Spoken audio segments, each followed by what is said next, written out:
ساعه ما جبت مكنه القهوه اوكا وانتوا بتسالوني يعني بتستخدم مع اللبن ولا لا. انا عمري ما جربتها مع اللبن، بس حبيت ان انا اجربها معاكم النهارده، بس عملتها بحبه لبن مش كتير قوي. عملت معيار القهوه وحطيت نص الكميه ميه ونص الكميه لبن، بس كده. وقلبتهم وبعد كده هشغلها وهشوف النتيجه معاكم.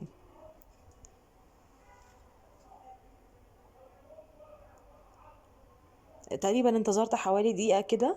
هي فضلت تسخن طبعا العادي بتاعها، بس اللي استغربت منه بصوا ان هي فارت جدا، يعني أنا اول مرة بصوا يعني كنت حاطة كمية لبن قليلة جدا ومع ذلك حسيت بفوران رهيب.